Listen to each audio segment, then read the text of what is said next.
네, 하나님 말씀 보도록 하겠습니다. 요한계시록 21장 15절부터 27절까지의 말씀입니다. 요한계시록 21장 15절부터 27절까지의 말씀. 저와 여러분이 한 절씩 교독하고 마지막 절은 합독하도록 하겠습니다. 요한계시록 21장 15절부터 27절까지의 말씀 교독합니다. 내게 말하는 자가 그 성과 그 문들과 성곽을 측량하려고 금 갈대자를 가졌더라. 그 성은 네모가 반듯하여 길이와 너비가 같은지라. 그 갈대자로 그 성을 측량하니 12,000 스다디온이요 길이와 너비와 높이가 같더라. 그 성곽을 측량함에 144 규빗이니 사람의 측량 곧 천사의 측량이라. 그 성곽은 벽옥으로 쌓였고 그 성은 정금인데 맑은 유리 같더라. 그 성의 성곽의 기초석은 각색 보석으로 꾸몄는데 첫째 기초석은 벽옥이요, 둘째는 남보석이요, 셋째는 옥수요, 넷째는 녹보석이요. 다섯째는 홍마노요, 여섯째는 홍보석이요, 일곱째는 황옥이요, 여덟째는 노곡이요, 아홉째는 담황옥이요, 열째는 비치옥이요, 열한째는 청옥이요, 열두째는 자수정이라. 그 열두 문은 열두 진주니 각 문마다 한 개의 진주로 되어 있고 성의 길은 맑은 유리 같은 정금이더라. 성 안에서 내가 성전을 보지 못하였으니 이는 주 하나님 곧 전능하신 이와 및 어린 양이 그 성전이심이라. 그 성은 해와 달의 비침이 쓸데없으니 이는 하나님의 영광이 비치고 어린 양이 그 등불이 되심이라.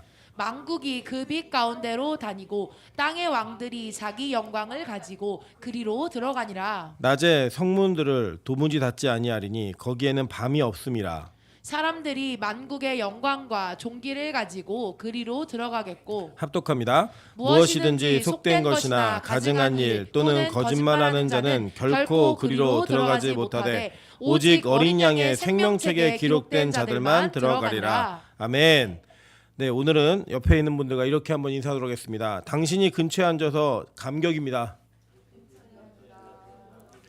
네, 우리가 살아가면서 무언가 사람과의 만남이 있다는 축복은 참 귀한 축복인 것 같습니다. 특별히 신앙생활하면서 함께 교우된 자들 속에서 하나님의 은혜를 발견할 수 있다면 이것보다 더 좋은 일은 없다고 저는 생각합니다. 우리 빛가서공교회가 그런 교회 되시기를 주님의 이름으로 축원합니다.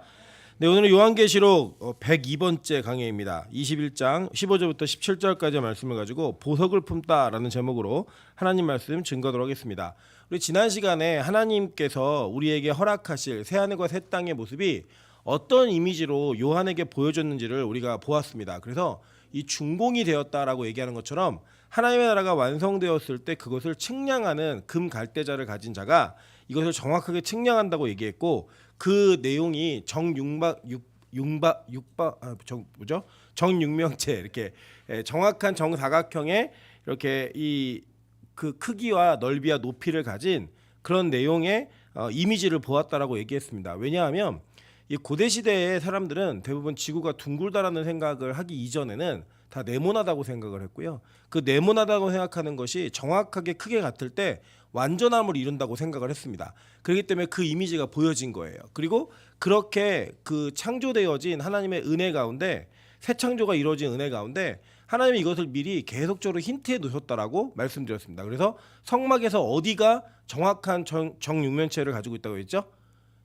지성소, 그죠? 지성소가 정확한 전육면체를 가지고 있다라고 우리가 보았습니다. 그리고 이제 그 성에, 그 하나님의 성에 들어가는 자들을 표현을 하고 그 상징적인 이미지를 요한이 계속 보는데, 그 이미지가 뭐냐면 바로 보석이었습니다. 그죠? 이 보석의 목록이 18절, 19절, 20절까지 나오고 21절에는 12문이 진주로 되어 있다라고 얘기를 합니다. 근데 이 내용들을 이렇게 보시면요, 이것은 출애굽기 28장 15절부터 30절 그리고 39장 8절에 있는 내용들이 그대로 이렇게 포개지는 내용입니다. 그래서 여러분, 이게 한글로 번역한 성경이 이게 1938년도에 그 한글 개혁판이 개정될 때 그 우리 한국에 들어오신 선교사님이 한문 성경과 원어 성경, 영어 성경을 이렇게 종합적으로 이해해 가지고 한글로 번역을 했습니다.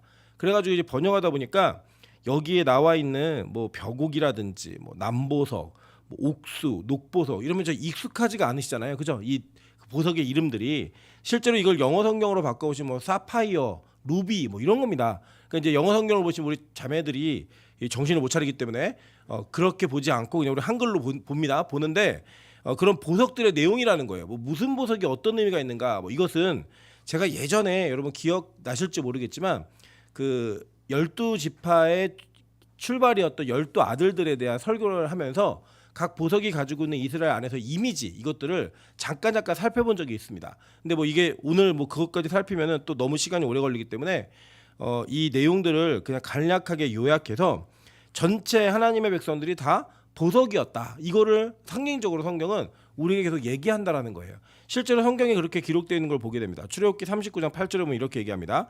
그가 또 흉패를 정교하게 짜되 에봇과 같은 모양으로 금실과 청색, 자색, 홍색 실과 가늘게 꼰 배실로 하였으니 그것은 길이가 한 뼘, 너비가 한 뼘으로 네모가 반듯하고 두 겹이며 그것에 네 줄 보석을 물렸으니 곧 홍보석, 황옥, 녹주옥이 첫 줄이요 둘째 줄은 석류석, 남보석, 홍만호요 셋째 줄은 호박, 백만호, 자수정이요 넷째 줄은 녹보석, 호만호, 벽옥이더라.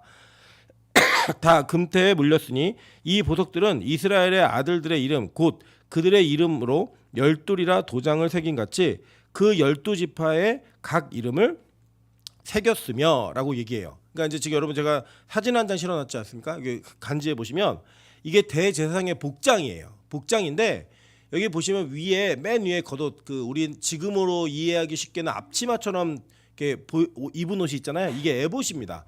에봇인데 그 에봇의 가운데 부분에 보시면 흉패가 달려 있죠. 그죠? 이게 이제 그 네모 반듯한 이제 정사각형의 모습을 가지고 있고 그 안에 12지파를 상징하는 보석이 물려 있는 거예요. 그래서 이 네 줄, 그러니까 세 줄 이렇게 묶여 있죠. 세 개씩 한 줄, 두 줄, 세 줄, 네 줄 이렇게 묶여서 총 12개의 보석들이 있는 것을 상징하고 있는 내용입니다. 이게 뭐냐면 구약의 백성들을 상징하는 내용이었고 이게 정사각형 안에 있다. 이게 뭐냐면 지성소를 상징하기도 하지만 그 지성소에 있는 내용이 이제 대제사장의 판결 흉패에 있었고 또 그게 이제 새하늘과 새 땅의 이미지로서 그대로 드러나는 거예요. 그러니까 성경은 구약부터 신약까지 일관성을 가지고 하나님께서 어떻게 우리를 구원하여서 어떤 장소에 두실 것인가를 정확하고 분명하게 논리적으로 이어가고 있는 것들을 보게 됩니다. 갑자기 뭐 새로운 천국이 나타나는 게 아니에요. 하나님께서 약속하시고 말씀하셨던 것들이 그대로 이루어지는데 중요한 건 뭐냐면 이 대제사장이 입은 옷들이 있잖아요. 이게 지성소를 만들 때, 그러니까 성소를 만들고 성막을 만들 때 그 재료들과 동일한 재료들입니다. 그러니까 이제 하나님이 이미지로 계속 보여주신 거예요. 이미지 언어로. 우리가 아이들의 책을 보다 보면 아이들이 보는 책들은 글씨가 조금 써 있고 그림이 많이 있어요. 그죠? 그림이 왜 많이 있냐면 그 아이들은 글씨로 이해하기보다는 이미지로 이해하는 게 더 익숙하기 때문입니다.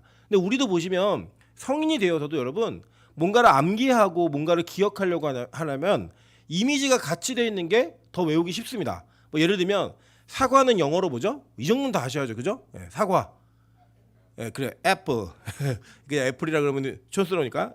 애플을 이게 영어로 외울 때 지금 어떤 이미지를 생각하면 옛날에는 빨간 사과가 있고 그냥 애플이라고 얘기했으면 그게 이미지였어요. 근데 지금은 애플 그러면 어떤 이미지가 제일 먼저 생각나세요? 아이폰에 있는 이렇게 베어먹은 사과 같이 이렇게 잘라진 사과 있죠? 그 사과가 더 생각나는 게 젊은 세대들입니다. 그러니까 그 이미지로 단어를 연상해서 암기하고 이해하기 시작하면 더 쉽게 외워지잖아요.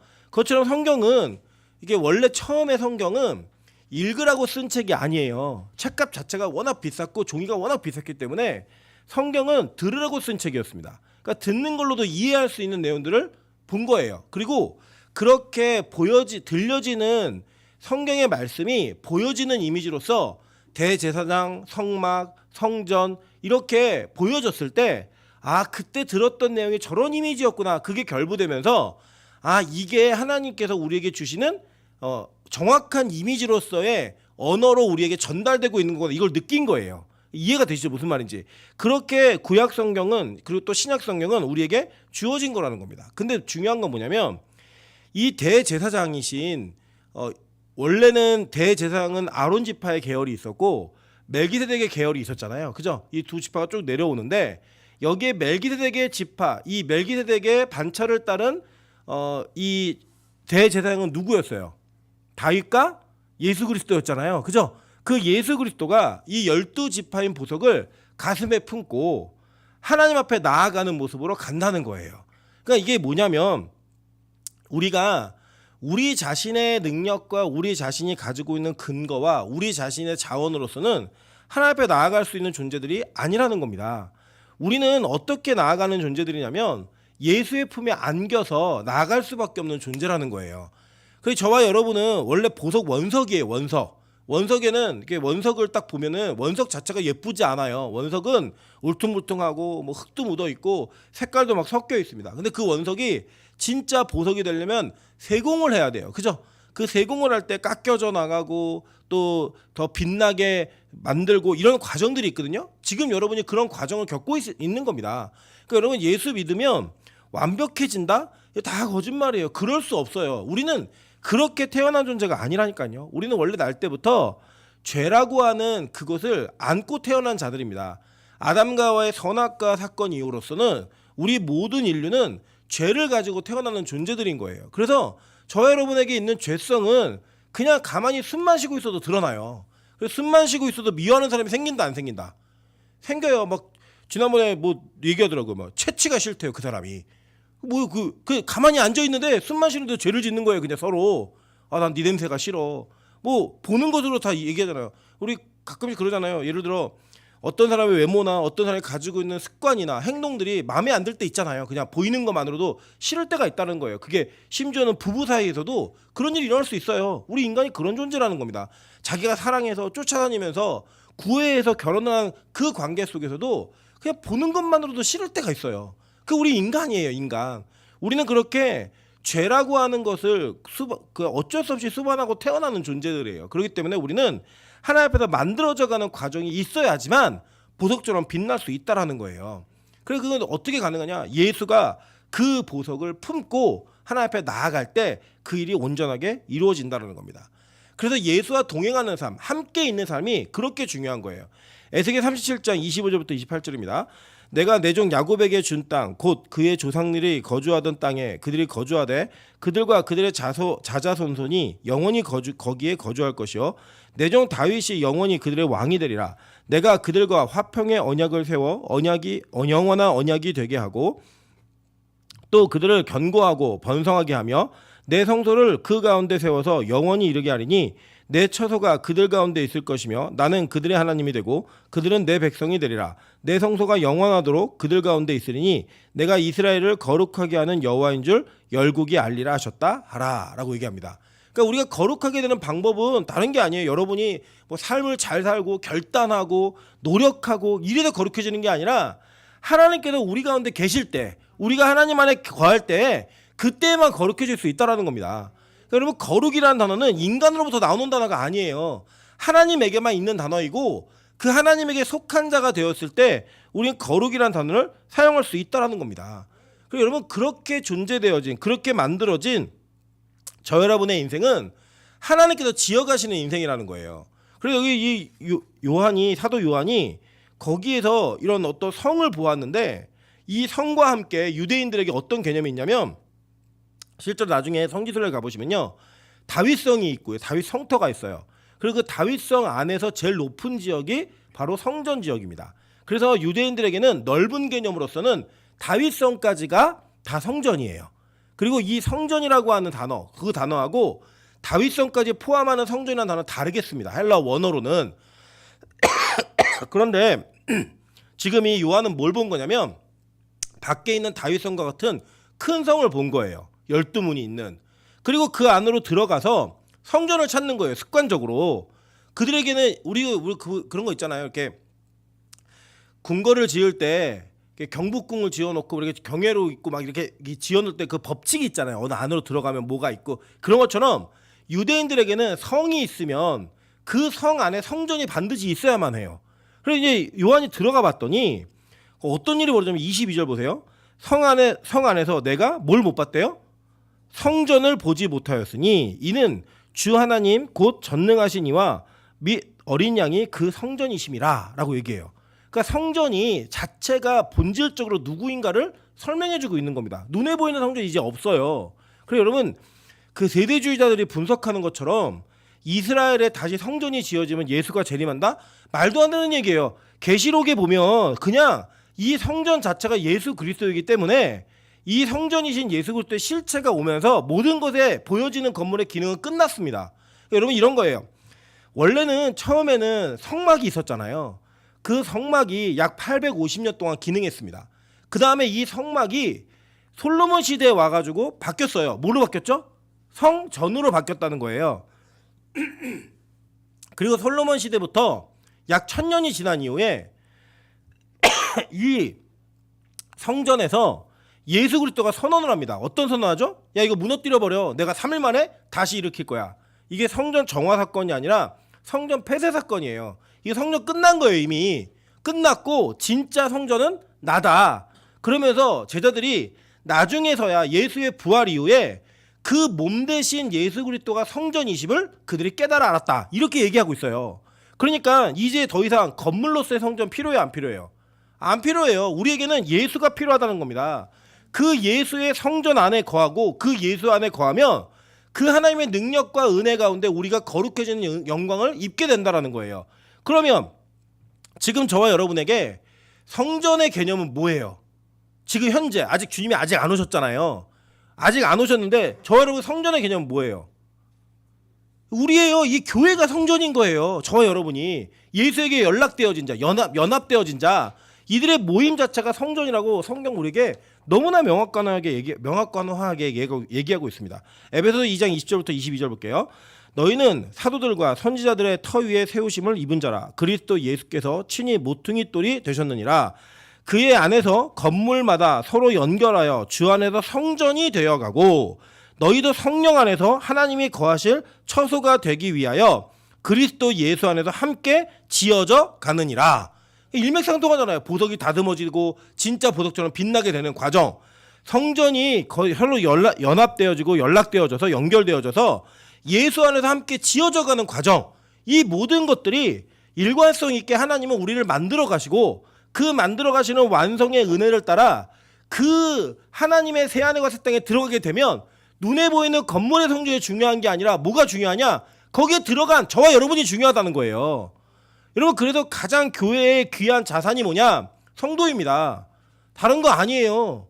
여러분 이제 우리 가끔 남자들은 이제 군대에 가면 그 군인들이 군대 안에서 중요하게 여기는 물품의 목록이 있어요. 목록이 있는데 거기서 여러분 예를 들어서 군견하고 군인하고 같이 위기에 처하면 누굴 먼저 구해야 되는지 아십니까? 군견을 먼저 구해야 돼요.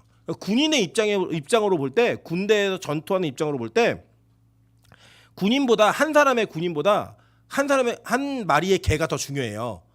여러분 우리가 같은 일을 하고 있지만 여기 대형 면허 가지신 분들 있거든요. 이분들은 딱 전쟁이 나잖아요. 그러면 나라에서 특별 관리합니다. 다 데려가요. 왜요?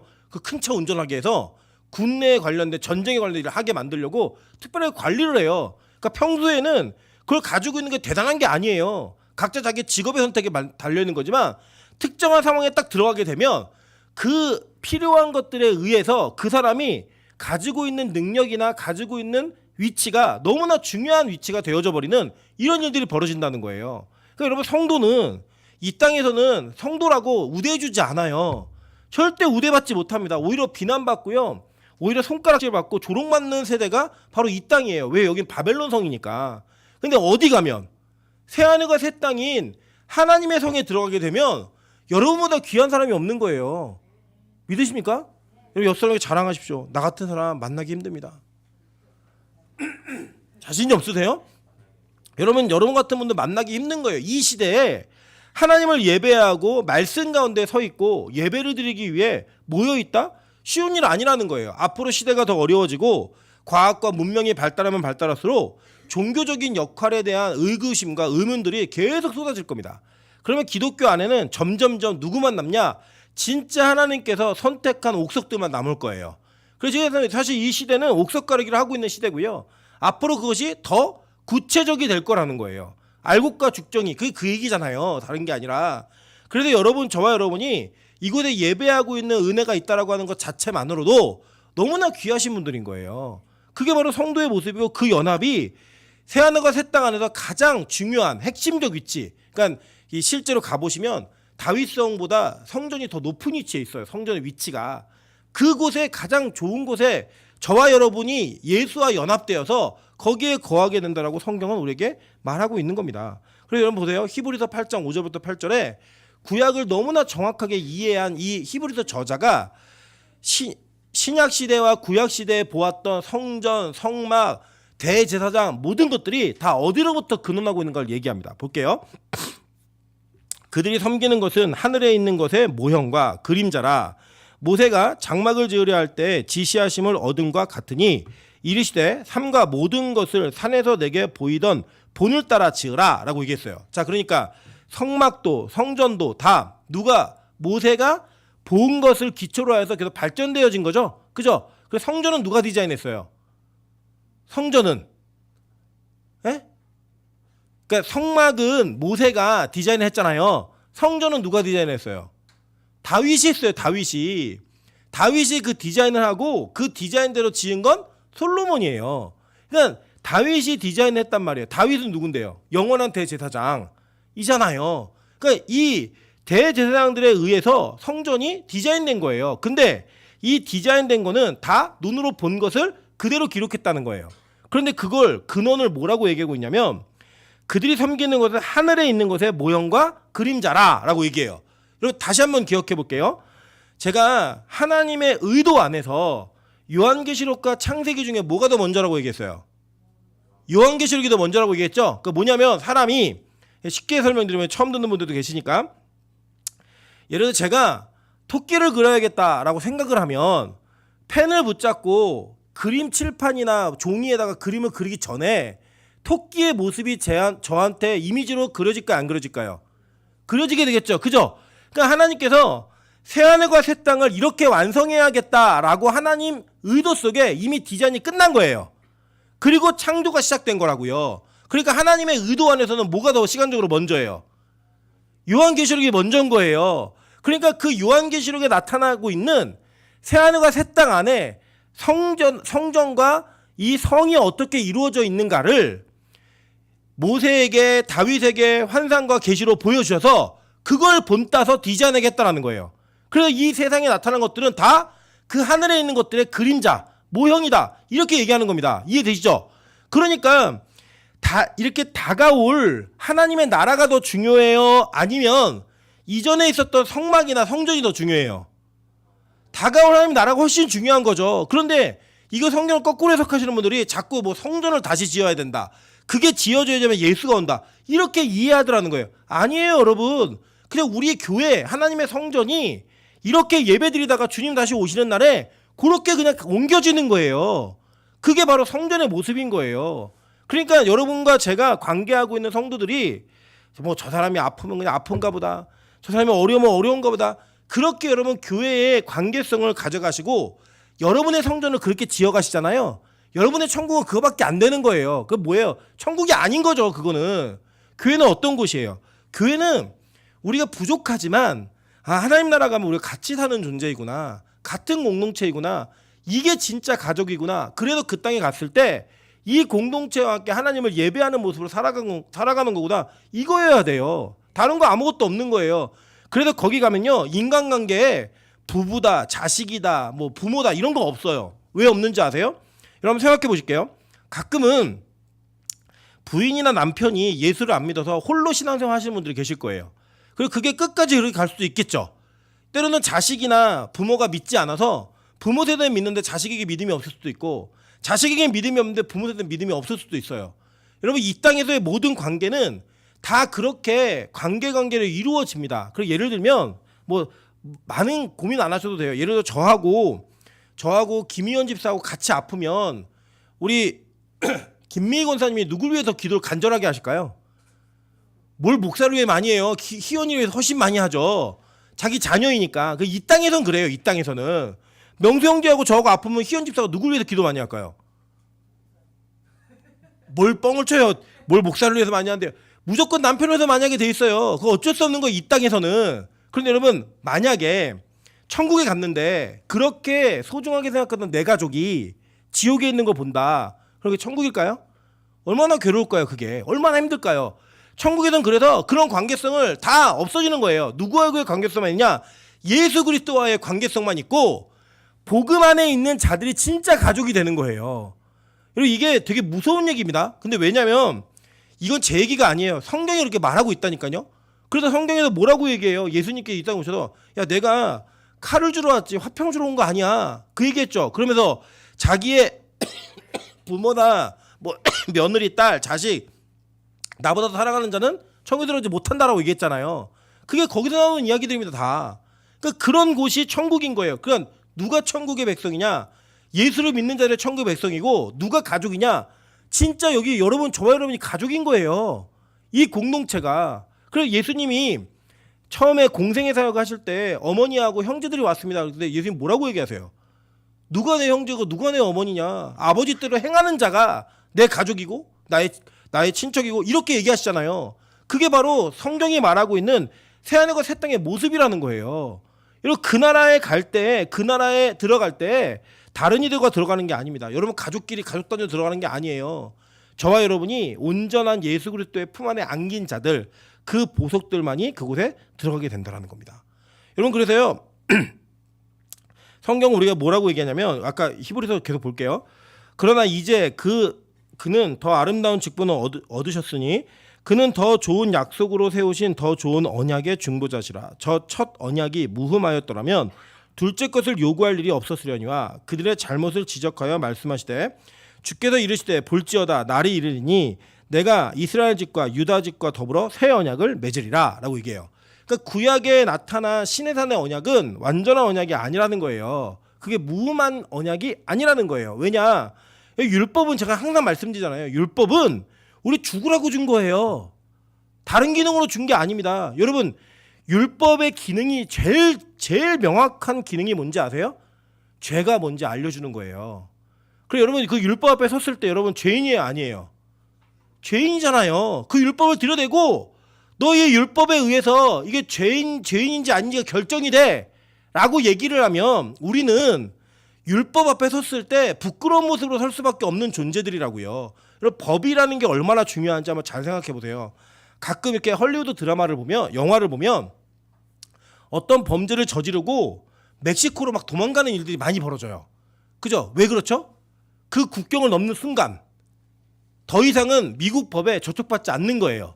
자기가 범죄를 저질렀는데 고선을 넘어가면 이제는 미국의 법에 죄인이라고 범죄를 저질러서 잡혀 들어가야 되는 죄인인데 그 국경만 넘으면 죄인이다 아니다.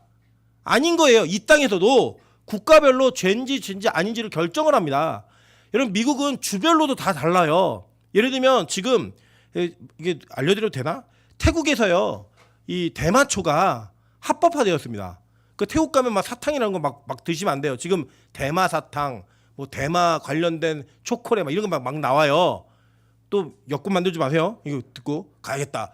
그리고 거기는 그 나라는 대마를 마약으로 보지 않는 거예요. 우리나라에서 그거 먹으면요. 잡혀갑니다. 이게 법이에요. 이게 법. 하나님의 법은 우리가 죄인인지 아닌지를 판별해 주는데 여러분 율법 앞에 자신 있으세요 진짜? 없잖아요. 그거는 우리 죽으라고 준 법이에요. 그건 절대 지킬 수도 없다고요. 지킬 수도. 예수님이 이 땅에 오셔서 율법을 재해석하실 때 해석해서 우리에게 알려주실 때 율법이 가지고 있는 행위적인 그 행위에 대한 법을요 의도까지 옮겨버렸어요. 그래서 형제를 미워한 자마다 살인한 자요. 여자를 보고 음욕을 품은 자마다 간음한 자요. 이렇게 말씀하셨다고요. 그 이전에 구약에서는 형제를 미워했는데 죽이지 않았으면 살인죄가 적용이 안 됐어요. 근데 예수님 오시고 나서는 살인범이에요. 이전에 구약 시대에는 여자를 보고 아무리 음욕을 품어도 내가 그 음욕을 표출하지 않으면 간음죄를 저지른 자가 아니에요. 근데 신약 시대에는 다른 상대를 보고 다른 여성과 남성을 보면서 음욕을 품은 것 자체가 간음죄라는 거예요. 예수님은 더 율법을 명확히 적용하셨죠. 더 엄격하게 적용하셨죠. 그 앞에 누가 살아요? 못 살아요. 그런데 그게 구원의 길이 어떻게 열리느냐? 새 언약. 뭐예요? 예수 그리스도의 피로 말미암는 죄사함의 영광. 단번에 끝나는 제사. 그 십자가와 부활의 능력. 그것이 새 언약이 되어서 우리가 뭘 잘해서가 아니라 그 은혜로 말미암아 구원받는 존재가 된다라는 거예요. 그래서 여러분이 보석이고 그래서 여러분이 성전이 될 수 있는 겁니다. 다른 이유가 아니라. 그리고 여기 보면요. 계속 볼게요. 24절 23절 볼게요. 그 성은 해나 달의 비침이 쓸데없으니 이는 하나님의 영광이 비치고 어린 양이 그 등불이 되심이라. 만국이 그 빛 가운데로 다니고 땅의 왕들이 자기 영광 가지고 그리로 들어가리라. 낮에 성문들을 도무지 닫지 아니하리니 거기에는 밤이 없음이라라고 얘기했어요. 자, 여러분 보시면 창세기의 창조의 순서 가운데 우리가 이상하고 특이한 점을 발견할 수 있으셔야만 됩니다. 이게 뭐냐면 하나님이 창조의 순서가 쭉 있잖아요. 쭉 있는데 첫째 날 뭘 창조하셨죠? 빛. 둘째 날에는요, 궁창 위의 물과 궁창 아래 물을 나누셨죠. 그죠? 셋째 날에는요, 바다하고 육지를 가르시고 뭐 하나를 만드셨어요? 뭘 만드셨 또? 식물을 만드셨잖아요. 식물을 만들었는데 이 식물을 만든 네 번째 날에 뭘 만드셨죠? 해, 달, 별, 광명체를 만드셨다고요.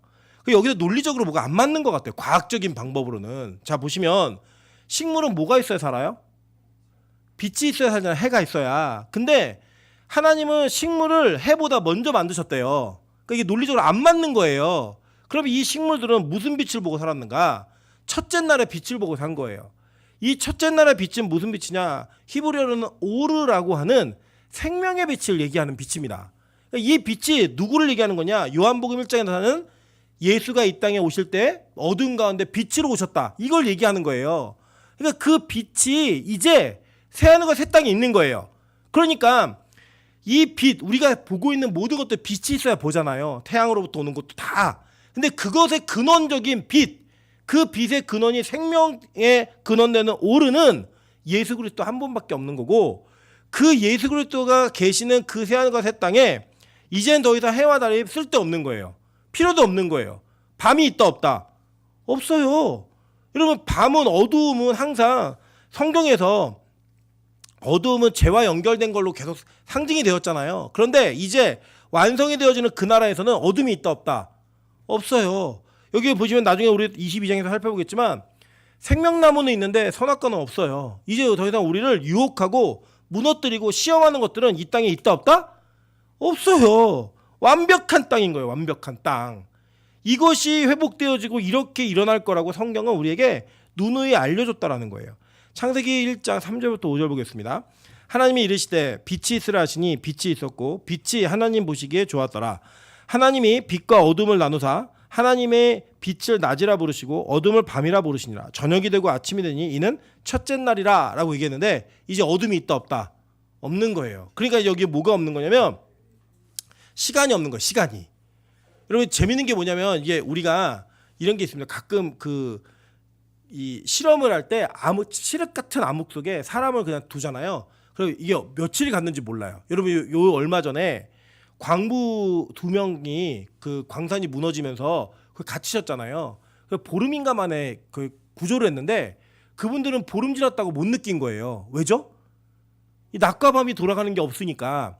그러니까 인간은 그렇게 이게 낮과 밤을 인식하면서 빛이 오느냐 안 오느냐 이걸 가지고 이 시간적 개념을 이해하는 건데, 천국에 가면 밤이 없어요. 그냥 계속 낮이에요. 계속 그냥 없는 거예요. 시간 개념이 이제 사라지게 되는 거예요. 여기서는요, 그걸 영원이라고 얘기하는 겁니다. 영원히 뭐 시간이 끝도 없이 간다 이런 개념이 아니라 시간 개념이 아예 없어져 버리는 거예요. 여기는. 그 우리 죽는다 안 죽는다? 여기서는 안 죽어요. 아프다 안 아프다? 안 아파요. 늙는다 안 늙는다? 안 늙어요. 그러면 이게 늙어서 돌아가신 분들이 천국 가면은 지팡이 짚고 다니실까요? 그게 천국이에요? 여기 60대 이상 되시는 분들 맨날 아픈데 여기저기 있으시잖아요. 예를 들어 우리 나중에 원사님 지금 팔 수술하셨는데 이 상태에서 주님이 오셨다. 이렇게 계속 가세요? 그 천국 아니잖아요. 그 천국에 들어갈 때는 우리 모두가 가장 영광스러운 모습으로 갑니다. 가장 영광스러운 모습으로. 근데 어떻게 가느냐? 변화되어서 가는 거예요. 근데 알아봐요. 오, 민정이 왔구나, 혜영이 왔구나, 알아볼 수 있어요. 그런데 지금 같은 모습은 아닌 거예요. 지금 우리 각자 불만이 있잖아요. 눈이 더 컸으면 좋겠다, 머리숱이 더 많았으면 좋겠다, 이런 불만이 있다 없다? 있으시잖아요. 걱정하지 마세요. 천국 가면요 완벽해집니다. 모두가 그런 걸로 사람을 평가하거나 판단하지 않는 그 기준으로부터 자유로워지지만 완벽해지는 거예요. 이런 명수 형제가 천국 갔는데 걔도 앞이 안 보인다. 천국이에요? 아니잖아요. 근데 거기서 눈을 뜰 거예요. 그러니까 얼마나 기뻐요. 우리는 보다가 보는 거지만 못 보다가 보는 사람은 얼마나 기쁘겠어요. 그러니까 천국은 공평한 곳이에요. 절대로 누구에게 불리한 곳이 아니라고 성경은 얘기하는 겁니다. 여러분 실제로 보시면요. 이 빛에 대한 얘기를 요한복음 1장 3절부터 5절에 하고 있습니다. 만물이 그로 말미암아 지은 바 되었으니 지은 것이 하나도 그가 없이는 된 것이 없느니라. 그 안에 생명이 있었으니 이 생명은 사람들의 빛이라. 빛이 어둠에 비추되 어둠이 깨닫지 못하더라. 이 빛이 계시다라는 거예요. 어디예요? 천국이에요. 새하늘과 새 땅에 그 빛이 있다라고 얘기하는 거예요. 그럼 여기 누가 들어가냐 도대체 보니까 사람들이 만국의 영광과 26절이에요. 사람들이 만국의 영광과 종기를 가지고 그리로 들어가겠고 무엇이든지 속된 것이나 가증한 일 또는 거짓말하는 자는 결코 그리로 들어가지 못하되 오직 어린 양의 생명책에 기록된 자들만 들어가리라 라고 얘기합니다. 제가 9번 10번은 이게 어디서부터 근원한 건지 구약의 내용들을 적용해 놓은 거예요. 자, 근데 저는 오늘은 시간을 좀 빨리 좀 진행해야 되기 때문에 그 내용들을 좀 더 이렇게 빨리 속도감 있게 스킵하면서 가도록 하겠습니다. 여러분 이런 거예요. 천국에 들어가는 자들은 어떤 자들이고 못 들어가는 사람은 어떤 사람이냐. 먼저 못 들어가는 사람들을 먼저 볼게요. 계시록 21장 8절에 보면 이렇게 얘기합니다. 그러나 두려워하는 자들과 믿지 아니하는 자들과 흉악한 자들과 살인자들과 음행하는 자들과 점술가들과 우상숭배자들과 거짓말하는 모든 자들은 불과 유황으로 타는 못에 던져지리니 이것이 둘째 사망이라 라고 얘기해요. 둘째 사망에 가는 자들의 목록을 쭉 얘기하고 있어요. 예수님이 이 땅에서 가르치실 때 천국에 대한 비유를 얘기하시면서 밖에서 슬피 울며 이를 가는 사람이 있다고 얘기하는데 그 내용들을 보면 이런 겁니다. 내용 볼게요. 예수님께서 비유를 말씀하셨는데 천국은 마치 자기 아들을 위하여 혼인잔치를 베푼 어떤 임금과 같으니 그 종들을 보내어 청한 사람들을 혼인잔치에 오라 하였더니 오기를 싫어하거늘 다시 다른 종들을 보내어 이르되 청한 사람들을 이르기를 내가 오찬을 준비하였을 때 나의 소와 살찐 짐승을 잡고 모든 것을 갖추었으니 혼인잔치에 오소서 하라 하였더니 그들이 돌아보지도 않고 한 사람은 자기 밭으로 한 사람은 자기 사업으로 가고 그 남은 자들은 종들을 잡아 모욕하고 죽이니 임금이 노하여 군대를 보내어 그 살인한 자들을 진멸하고 그 동네를 불사르고 이에 종들에게 이르되 혼인잔치는 준비되었으나 청하는 사람들이 합당하지 아니하니 내 거리 길에 가서 사람을 만나는 대로 혼인잔치에 청하여 오라 한데 종들이 길에 나아가 악한 자나 선한 자나 만나는 대로 모두 데려오니 혼인잔치에 손님들이 가득한지라 임금이 손님들을 보러 들어올세 거기서 예복을 입지 않은 한 사람을 보고 이르되 친구여 어찌 예복을 입지 않고 여기 들어왔느냐 하니 그가 아무 말도 못하거늘 임금이 사람들에게 말하되 그 손발을 묶어 바깥 어두운 데에 내던지라 거기서 슬피 울며 이를 가게 되리라 하니 청함받은 자는 많되 택함 입은 자는 적으니라 라고 얘기했어요. 예수님 말씀이에요. 자, 여기 보면은 두 가지 천국에 못 들어간 사람이 있는데 첫째는 청함을 받았는데 거절한 사람들이에요. 나 바빠, 나 사업해야 돼, 나 너무 바쁘니까 나는 그 혼인잔치에 못 가. 심지어는 남은 자들이 그 종들을 모욕하고 때렸어요, 죽였어요. 임금이 노해가지고 군대 보내서 완전 몰살시켜버립니다. 그러고 난 다음에 야 청함받은 사람들이 합당하지 아니하니까 사거리에 가가지고 만나는 사람들 다 데리고 와. 다 들어간 거예요. 그래서 혼인잔치에 엄청 사람이 많은데 거기에 손님들이 온 중에 예복을 안 입은 사람이 있다는 거예요. 그러니까 뭘 갖추지 않은 거예요? 옷을 갖추지 않은 자들이에요. 여러분 새하늘과 새 땅에 들어가는 자들은 어떤 옷을 갖추죠? 세마포 옷을 입죠. 그 세마포 옷이 뭔데요? 성도들의 옳은 행실. 근데 그 옳은 행실의 근원을 가면 자 보세요. 창세기부터 쭉 보면 부끄러운 것을 덮었던 게 무슨 옷이에요? 창세기에서 아담과의 부끄러움을 덮은 옷이 가죽 옷이었죠. 피 흘린 옷이 있었단 말이에요. 야곱이 자격이 없는데 야곱이 축복을 받기 위해 그가 붙인 옷이 뭐예요? 염소 털을 갖다 붙였어요. 가죽 갖다 붙인 거라고요. 그게 구약의 상징이었어요. 신약에서 이게 뭐로 넘어와요? 예수 그리스도를 옷 입은 자. 이해되시죠? 그러니까 그 옷을 입지 않은 자들은 잔치에 총알을 받았어도 쫓겨난다는 거예요. 그래서 슬피 울며 이를 감이 있다라는 거예요. 이런 사람들 못 들어가요. 누가 첫 번째로 못 들어가냐? 예수 그리스도를 옷 입지 않은 자들 못 들어갑니다. 예수 그리스도 옷 입었다는 건 뭐냐면 옷은요.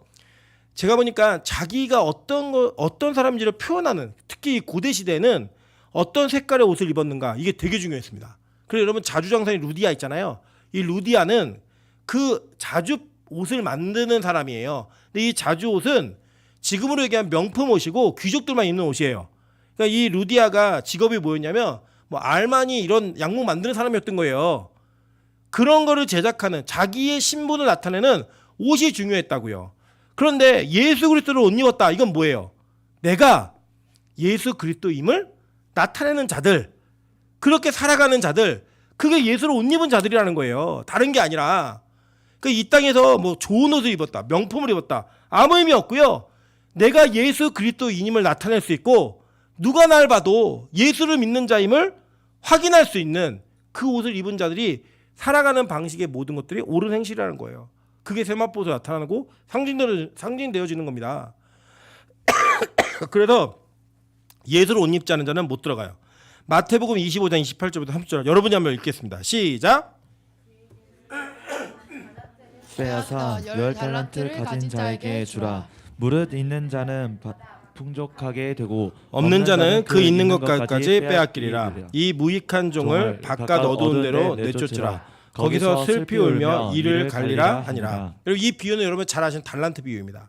이 달란트 비유는 어떤 내용이냐면 주인이 타국으로 가면서 각자의 능력대로 달란트를 맡겼어요. 그게 뭐예요? 사명이에요. 그러니까 여러분 이 달란트는 능력이 아닙니다.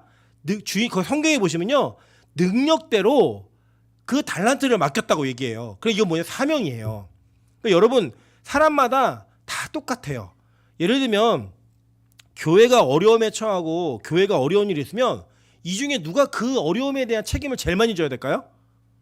목사하고 장로죠. 권사, 중직자들. 뭐 당연한 얘기 아닙니까? 그죠? 그 왜 그래요? 하나님이 그 달란트를 우리 각자의 능력에 맞게 맡기셨기 때문이에요. 이해되시죠? 무슨 말인지. 그런데 그 사명을 감당하지 않는 자들이 있다는 거예요. 그들은 또 어떻게 돼요? 어두운 데로 내쫓아서 슬피 울며 이를 갈리라. 이거 얘기하는 거예요. 여러분 안에 복음, 내가 교회를 다닌다고 구원받는 거 아닙니다. 여러분 그렇다고 예수를 믿는다는 입술의 고백만으로 여러분이 이 땅에 사는 사명을 다한다고도 얘기할 수 없어요. 여러분 보면요, 제가 보니까요 세례 5번 6번 받은 분들이 있어요. 왜 그렇게 받았냐 물어봤더니 군대에서 세례를 주는 날에 라면도 주고 뭐 많이 준대요. 그래갖고 세례를 또 받는데요. 여기서 또 받고 계속 받는다는 거예요. 이유가 뭐예요? 먹을 걸 먹으려고. 그 세례가 유효할까요? 아니에요. 그렇지 않아요. 믿음의 고백으로 한 세례가 유효한 것이지 형태적으로 받은 세례가 유효한 게 아니라는 거예요.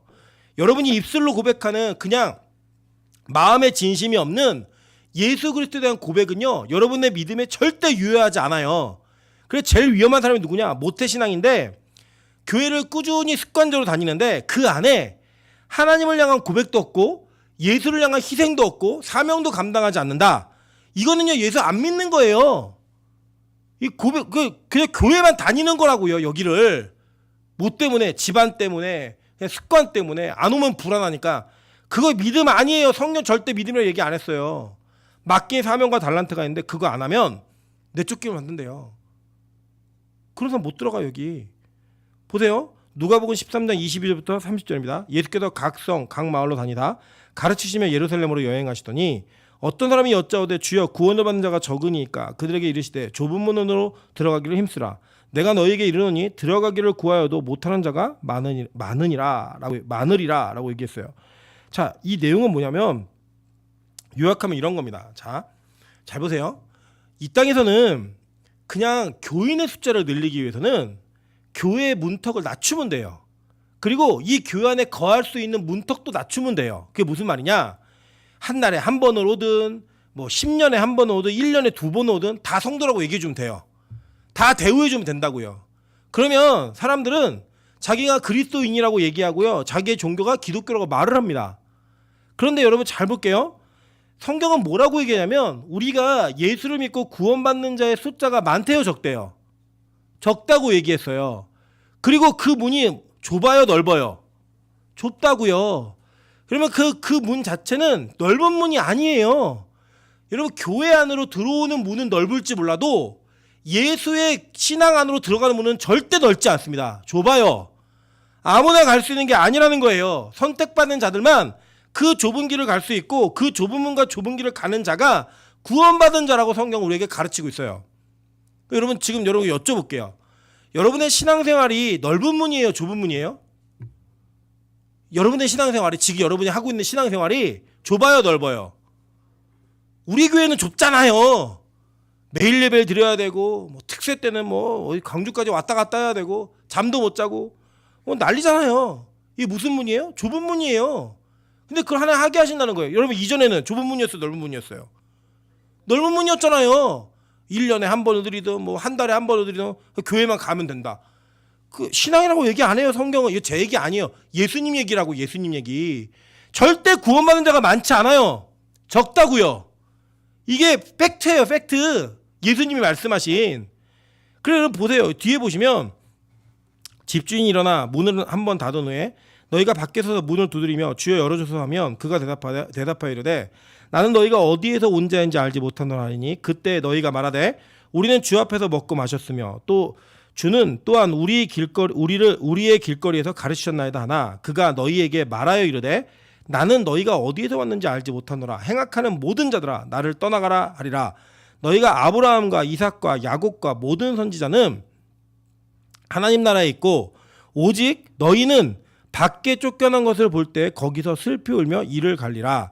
사람들이 동서남북으로부터 와서 하나님 나라의 잔치에 참여하리니 보라 나중된 자로서 먼저 될 자도 있고 먼저 된 자로서 나중될 자도 있느니라 하시더라 라고 얘기해요. 그리고 이게 믿음을 끝까지 긴장을 못 늦추게 하는 예수님 말씀이잖아요. 여러분 먼저 됐다고 생각하십니까? 뭐 나는 목사다, 뭐 교육자다, 장로다, 권사다, 직분자다, 뭐 신앙생활 모태신앙이다. 이게 의미가 있다고 생각하세요? 절대 그렇지 않아요. 성경은 그것을 축복의 통로로서 사용하는 내용도 있지만 먼저 된 자가 나중 될 수도 있고 나중 된 자가 먼저 될 수도 있다고 성경 분명히 얘기했어요.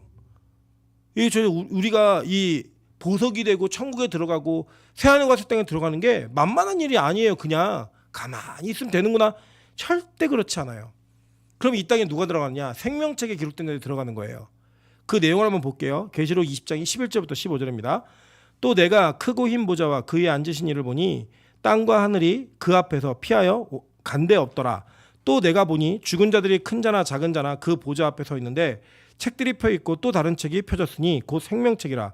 죽은 자들이 자기 행위를 따라 책들에 기록된 대로 심판을 받으니 바다가 그 가운데 죽은 자들을 내주고 또 사망과 음부도 그 가운데에서 죽은 자들을 내주매 각 사람이 자기 행위대로 심판을 받고 사망과 음부도 불못에 던져지니 이것이 둘째 사망 곧 불못이라. 누구든지 생명책에 기록되지 못한 자는 불못에 던져지더라 라고 얘기해요. 자, 그러니까 잘 보세요. 마지막 백보자의 심판에서는 두 가지 책이 있어요. 그 두 가지 책이 한 가지 뭐냐? 여러분의 행위를 기록한 책이에요. 그 행위를 기록한 책을 다 뒤지면 여러분의 삶 속에서 태어나면서부터 죽을 때까지 여러분이 지은 죄악의 목록이 다 기록되어 있습니다. 여러분이 지은 선한 목록도 다 기록되어 있어요. 근데 중요한 건 뭐냐? 율법은 하나를 어기면 다 어긴 거예요. 야고보서 2장 10절을 보세요. 10절을 보시면 하나를 어기면 다 어긴 거예요. 그러면 그 율법의 행위대로 기록된 책을 보면 여러분 지옥 갈 사람이에요? 천국 갈 사람이에요? 지옥 갈 사람이에요. 심지어는 로마서에 보면 여러분이 지은 모든 죄를 자고한다. 자기 스스로 고백한다라고 얘기했어요. 그러니까 여러분은 우리 천국에 가서 심판받을 때 주님 다시 오시면 여러분이 평생에 지은 모든 죄악을 다 얘기할 거예요. 그거 언제 다 듣고 있느냐? 시간이 없어요. 거기는 시간 자체가 존재하지 않아요. 다 듣는 거예요. 거기를 다 듣습니다. 전체 인원이. 여러분 창피할까요? 안 창피할까요? 다 창피하겠죠? 저는 창피할까요? 안 창피할까요? 여러분은 아마 거기서 제 죄의 목록을 들으시면 저거 목사 맞아? 이렇게 얘기할 거예요. 그래 여러분 다 마찬가지예요. 저거 전도사 맞아? 장로 맞아? 권사 맞아? 이런 얘기를 할 그 모든 죄악을 여러분 다 토설하게 돼 있어요. 어떤 누구도 빠짐없이. 장로님 그러셨어요? 권사님 그러셨어요? 말도 안 되는 행위를 하셨네요? 이런 일들이 다 있을 거예요. 근데 이게 이런 겁니다. 이 중에서 누구 한 사람만 죄를 지으면 우리 그 사람한테 손가락 잡고 비난질 할 수 있어요. 그게 우리 인간의 죄성이에요. 근데 모두가 다 똑같이 죄를 짓잖아요. 아무도 말하지 않아요. 왜 말하지 않는지 아십니까? 똑같은 인간이기 때문에 누가 누구를 비판하고 판단할 수 자격이 없는 거예요. 그래서 우리는 천국의 그 심판대 앞에서 다 부끄러움을 당할 거예요. 그러니까 여러분 지금 이 땅에서 나는 밥 먹을 때 많이 안 먹는데 넌 많이 먹지 이러면서 욕하고 막 비난하고 있잖아요. 그 천국의 심판대 앞에 서면 아무도 그런 말 못한다니까요. 똑같은 죄인이에요 다. 나는 이런 죄를 안 지었는데 너 그런 죄를 지었어? 나는 훔친 적 한 번도 너 훔쳤어? 넌 재활용 그렇게 안 했지. 나 재활용 다 잘했는데. 이런 말 못한다고요. 거기서는. 왜요? 모든 죄악이 숨김없이 다 드러나요. 그럼 어떤 일이 벌어지냐? 우리 다 지옥 가나 보다 이 생각밖에 안 들어요. 근데 거기에 생명책을 찾는 거예요. 그 생명책에 이름이 기록되어 있는 거예요. 아무개 목사, 아무개 장로, 아무개 권사, 다 이름이 기록되어 있으면 그 모든 죄악이 무효화되고 천국에 들어가는 거예요. 그냥. 그래서 천국에 들어가서 만난 거예요. 근데 우리가 어떤 관계냐면 그 사람이 가지고 있는 죄의 문제를 다 들었어, 서로. 그럼 얼마나 부끄러울까 안 부끄러울까요? 부끄럽겠지만 뭐로 여기 들어왔는지 아는 거예요. 뭘로 들어왔죠? 생명책에 기록된 은혜 때문에. 그래서 거기에서 창피하지 않아요. 그럼 차라리 우리 그럴 때 있잖아요. 엄마한테, 아버지한테 잘못한 것을 안 들켰을 때 되게 불안해요.